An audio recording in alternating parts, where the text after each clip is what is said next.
जय हिंद। कैसे हैं आप लोग? अच्छे हो? आज लोग देखेंगे राज्यसभा और लोकसभा में अंतर। ठीक है, राज्यसभा और लोकसभा में अंतर।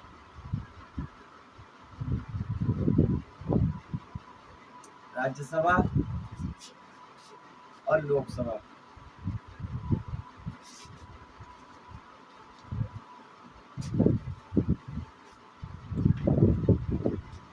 राज्यसभा और लोकसभा थोड़ा दूर कर लेते हैं। देखिए,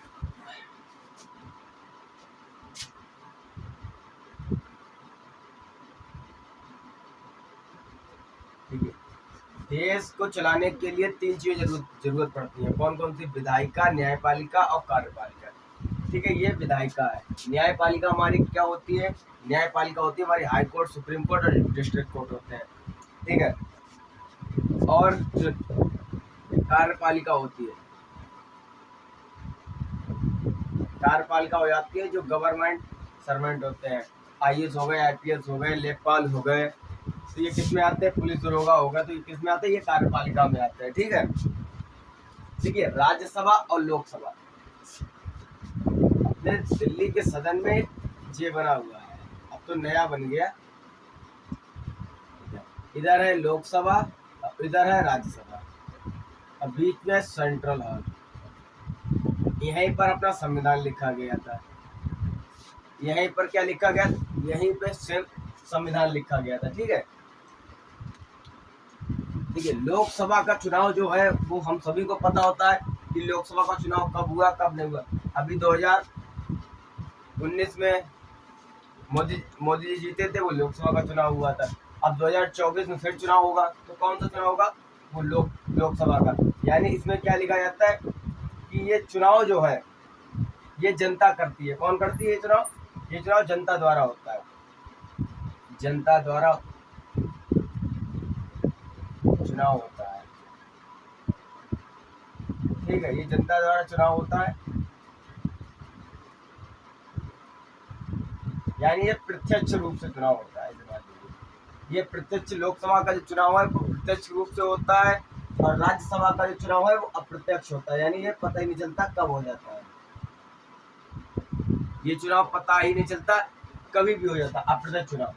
अब देखिए, ये राज्यसभा हो गई, ये लोकसभा। लोकसभा किसके द्वारा चुना जाता है? तो जनता के द्वारा। इसका चुनाव अप्रत्यक्ष तरीके से होता है। आपको राज्यसभा और लोकसभा का जो कार्यकाल होता है, लोकसभा कार्यकाल कितने वर्ष का होता है? ये लोकसभा कार्यकाल होता है 5 साल का,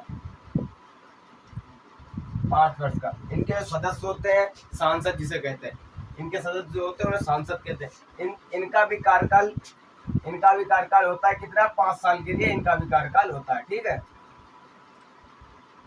इनका भी कार्यकाल 5 साल के लिए।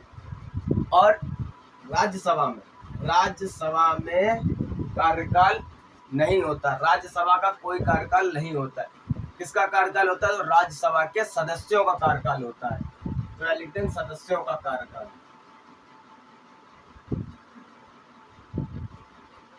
सदस्यों का कार्यकाल कितने वर्ष का होता है? ये 6 वर्ष का होता है।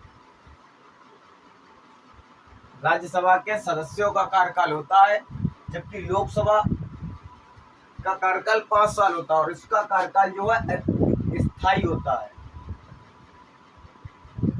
राज्यसभा का कार्यकाल हमेशा क्या होता है? स्थायी होता है, और लोकसभा का अस्थायी होता है, क्योंकि इसका हर 5 साल में चुनाव होता है और इसका चुनाव नहीं होता। इनके सदस्यों का चुनाव होता है, और वो भी 6 वर्ष का होता है। उसमें भी हर 2 वर्ष में चुनाव होता है। हर 2 वर्ष में राज्यसभा के सदस्यों का चुनाव होता है, और उसमें से 1/3 आता है और 1/3 जाता है। ठीक है, इसमें कितना होता है? 1/3 जाता है और 1/3 आता है। जैसे इसमें 250 सीटें हैं अपनी राज्यसभा की। ठीक है, कितनी सीटें? तो इसकी 250 सीटें। 250 में कितने जाएंगे? 250 का 3 करेंगे तो 8 × 48, 83 सीटें लगभग हो गई। 249 का करेंगे, लगभग 83 सीटें हो जाएंगी। ठीक है, 83 हो जाएंगे। लेकिन वर्तमान में कितने हैं? तो वर्तमान में 245 है इसमें। ठीक है, 245 बात करेंगे तो लगभग 83 सीटें हो गई। तो 83 MLC का चुनाव हो जाता है। 83 का होगा, 83 पुराने जो पहले के आए हुए होंगे 6 साल पहले के, वो चले जाएंगे, फिर उनका होगा। फिर अगले 2 साल बाद जिनका 6 साल कार्यकाल पूरा हो जाएगा फिर उनका चुनाव होगा, और जो पिछले साल आए होंगे फिर उनका 4 साल बाद होगा। तो इसमें से पूरा सदन कभी भी खाली नहीं होता। आपात स्थिति में यही सदन देश को संभालता है। आपात स्थिति में यही सदन संभालता है। इसीलिए इसका कार्यकाल 6 वर्ष का है, इसका है 5 वर्ष का, वो भी इसका अस्थायी होता है।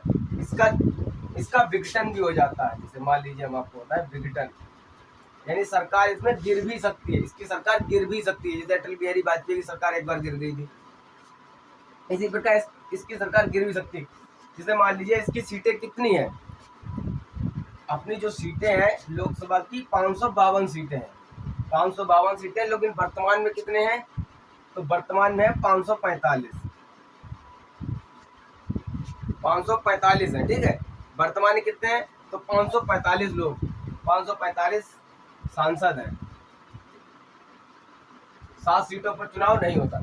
जब 545 है, 552 में से 545 सीटें हैं, अब 545 होते हैं, आपको सरकार बनाने के लिए बहुमत के लगभग आधी सीटें चाहिए होंगी। कितनी हो गई, 272 के करीब, यही हुए, हाँ 272 प्लस 73 होनी चाहिए, 72.5 नहीं 73। अब आधा तो सांसद काट के लाएंगे नहीं, तो 273 सीटें होनी चाहिए। अगर आपके पास 274 सांसद हैं, 274 सांसद है, तो आप सरकार बना सकते हैं, अपना प्रधानमंत्री बना सकते हैं, आप अपना प्रधानमंत्री बना सकते हैं। लेकिन बहुमत आपकी किस में होनी चाहिए, आपकी लोकसभा में बहुमत होनी चाहिए। जब लोकसभा में बहुमत होगी तभी आप उस अपने किसी भी नेता को प्रधानमंत्री बना सकते हैं। जिस पार्टी की बहुमत होगी वही अपने देश का प्रधानमंत्री बना सकता है। लेकिन आपकी राज्यसभा में बहुमत है, उससे उसको कोई फर्क नहीं पड़ता। आपकी बहुमत किस में होनी चाहिए, लोकसभा में होनी चाहिए। जब लोकसभा में बहुमत होनी चाहिए, उसके लिए देखिए आपकी सीटें कितनी होनी चाहिए, 545 वर्तमान में सांसद है, तो 274 होने चाहिए। इसका विघटन कैसे हो सकता है, 274 पता चला 2 आपसे नाराज है, उन्होंने इस्तीफा दे दिया, तो आपके पास कितने रहेगा, 272 बचे। तो सरकार किसकी हो जाएगी, जो विपक्षी दल होगा उसकी तरफ हो जाएगी। तो ये सरकार गिर सकती है, यानी विघटन हो सकता है। या मान लीजिए 5 साल होते होते 2-2.5 साल में इसमें से 5 मर गए, 5 सांसद खत्म हो गए, निपट चले गए, स्वर्गवास हो गया, कितने होगा, 269। अब उसकी जगह क्या होता है, उपचुनाव होते हैं। बचे हुए समय के लिए उसकी जगह पर उपचुनाव किए जाते हैं। जब उपचुनाव होता है तो उपचुनाव में जितने भी कैंडिडेट होते हैं सभी पार्टी लगभग अपना कैंडिडेट खड़ा करती है, टिकट देते हैं। तो उस कैंडिडेट में अगर 205 खत्म हो गए, अब 5 सीटों पर उपचुनाव होने, अब 5 सीटों पर जो भी पार्टी बहुमत में सरकार बनाए बैठी थी, अब वो 5 सांसद जैसे मान लीजिए खत्म हो गए, अब 5 सांसद खत्म हो गए, तो इनके पास कितने बचे, 269। अब उन 5 सीटों पर उपचुनाव होने हैं, उन सीटों पर ये जो सरकार जिसकी बहुमत थी वो उन सभी 5 सीटों पर हार जाती है, तो उसकी जगह कोई नए सांसद बन के आते हैं। जब वो नए सांसद बन के आएंगे तो विपक्षी दल होगा, उसके पास तो सीटें एक्स्ट्रा हो जाएंगी, जब 5 उसके हैं तो सरकार ये वाली गिर जाएगी। तो इस तरीके से सरकार का विघटन भी हो सकता है। इसका विघटन नहीं हो सकता, ठीक है, इसका विघटन नहीं हो सकता। और लोकसभा का जैसे आप चुनाव लड़ना चाहते हैं, अगर आप सांसद बनना चाहते हैं तो उसके लिए आपकी उम्र कितनी होनी चाहिए, तो उसकी उम्र आपके पास 25 वर्ष के आप होने चाहिए। ये लोकसभा की बात कर रहे हैं। आपकी उम्र कितनी होनी चाहिए, 25 वर्ष की होनी चाहिए, और इसके लिए आपकी उम्र 30 वर्ष। राज्यसभा के लिए 30 वर्ष, लोकसभा के लिए 25 वर्ष। ठीक है, लोकसभा के लिए कितनी चाहिए होगी आपको, 25 वर्ष की उम्र, और राज्यसभा के लिए 30 वर्ष। अब देखिए, अब इसकी सीटें इसमें कितनी होगी, इसमें अभी हमने आपको बताया इसमें 552 सीटें हैं और इसमें 250। इसमें कितनी सीट है, 250, ऊपर लिखे 250। इसमें 552 है, इसमें राज्यसभा में 250 है। देश की सीटें बता रहे हैं, देश में लोकसभा और राज्यसभा देश में ही होते हैं, ठीक है। 5, लेकिन वर्तमान में कितने हैं इसमें सांसद, वर्तमान में 245 और ये वर्तमान में कितने हैं 245 और ये 545, ये कितने हैं 545,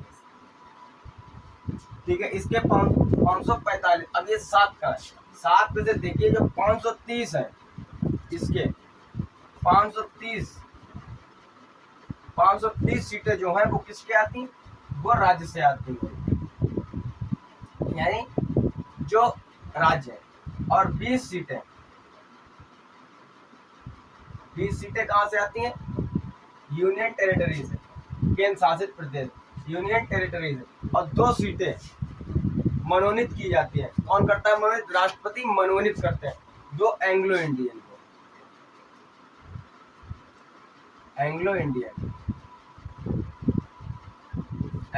को, ठीक है।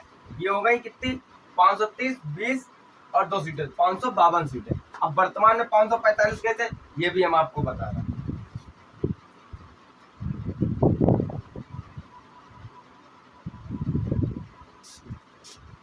ठीक है। अब इसकी आ जाता है 245, इसकी सीटें कितनी है 245, इसमें से 12 सीटें जो 12 राष्ट्रपति 12 सदस्यों को मनोनीत करता है इसमें। जैसे किसी की विज्ञान में अच्छा खासा रुचि है या कोई कला है, मनोरंजन किसी में भी जो आधुनिक तरीके से है, तो उसमें राष्ट्रपति अपना मनोनीत कर सकता है, किसमें, राज्यसभा में 12 को और इसमें 2 एंग्लो इंडियन को। अब देखिए, इसमें 20 सीटें कहाँ से ले गई हैं, यूनियन टेरिटरी से। इसमें एक चीज और आती है, तो एंग्लो इंडियन कौन होते हैं, एंग्लो इंडियन, आपको पता होगा हमारा देश का आजाद हुआ था 1947, ठीक है। 1947 जब देश आजाद हुआ, क्या था कि जब अंग्रेज भारत आए थे, तो उनके जो पुरुष थे, भारतीय महिलाओं के साथ उन्होंने शादी की, तो बच्चे हुए। जब उनको देश आजाद हो गया 1945 में, किसी ने शादी की हो, 1945 में शादी की और 1947 में देश आजाद हो गया। उसका एक लड़का है, वो अपनी बीवी बच्चों को छोड़कर चला गया। जब देश आजाद हुआ तो अंग्रेज चले गए, तो और जो लड़की थी वो कहाँ की थी, हिंदुस्तान की थी, भारतीय थी। और जो पुरुष था वो कहाँ, यूरोप महाद्वीप का था, यूरोप महाद्वीप में यूएसए काफी चीज आती है, ठीक है, इंग्लैंड, ब्रिटेन, तो यूरोप महाद्वीप का है। अब उसका जो लड़का है, अब जो उसका जो लड़का होगा वो कौन कहलाएगा, एंग्लो इंडियन, कौन कहलाएगा, एंग्लो इंडियन कहलाएगा, ठीक है। एंग्लो इंडियन समझ गए आप।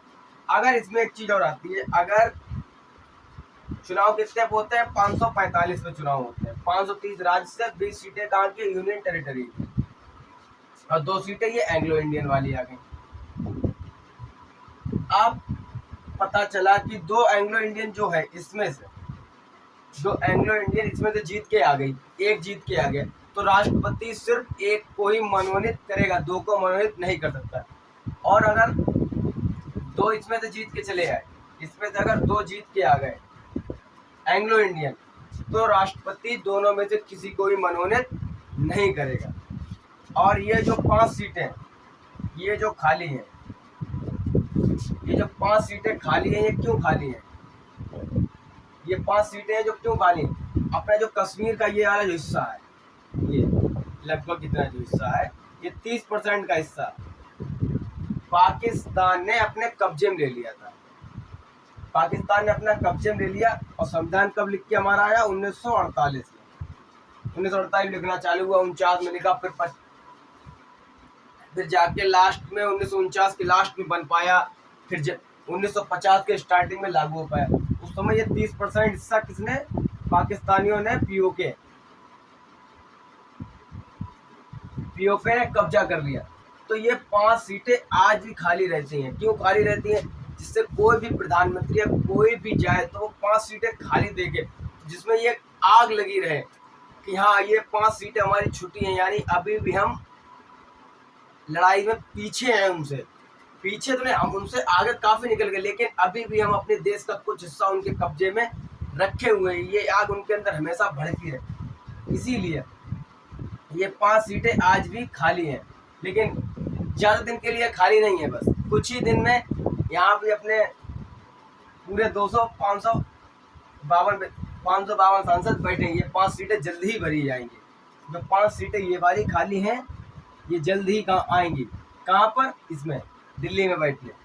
लाहौर कह रहा है ज्यादा दिन नहीं बैठ पाएंगे, अब वो दिल्ली ही आना पड़ेगा, लाहौर को भी दिल्ली खींच के आना पड़ेगा, ठीक है। और देखिए इसमें लोकसभा में जो इतना 545 सदस्य हैं, 545 सदस्यों को एक साथ अगर कहीं भी आप 550 लोगों को ले जाओ, 550 लोगों, 545, तो हंगामा वैसे भी करना शुरू करते हैं। कहीं हुए, कुछ भी हुए, तो उसके लिए कुछ अधिकारी, अध्यक्ष कुछ होना चाहिए। तो लोकसभा में कौन होता है? एक अध्यक्ष होता है और एक कौन होता है? उपाध्यक्ष होता है। एक अध्यक्ष या उपाध्यक्ष, इसको स्पीकर भी कहते हैं। और राज्यसभा में कौन होता है? सभापति और उपसभापति। जो सभापति होता है ना, जो सभापति होता है, ये हमारा उपराष्ट्रपति होता है।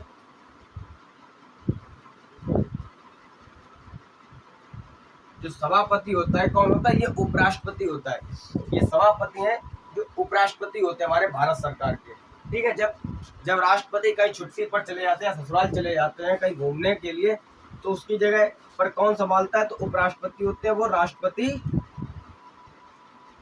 राष्ट्रपति चुने जाते हैं, ठीक है, राष्ट्रपति के रूप में काम करते हैं। फिर उस समय ये सीट खाली होती है क्योंकि इनकी जगह इन्होंने राष्ट्रपति की जगह ले ली। राष्ट्रपति का घूमने ससुराल, साली के पास मिलने के लिए, तो फिर उपसभापति सभापति की जगह लेता है, सभापति उपराष्ट्रपति की जगह लेता है। तो आप लोग समझ गए होंगे कि लोकसभा और राज्यसभा में क्या क्या अंतर होता है। और इसी प्रकार से सेम विधानसभा और विधान परिषद होता है, वो हम आपको अगली वीडियो में बताएंगे। आज के लिए इतना ही, मिलते हैं अगली वीडियो। जय हिंद।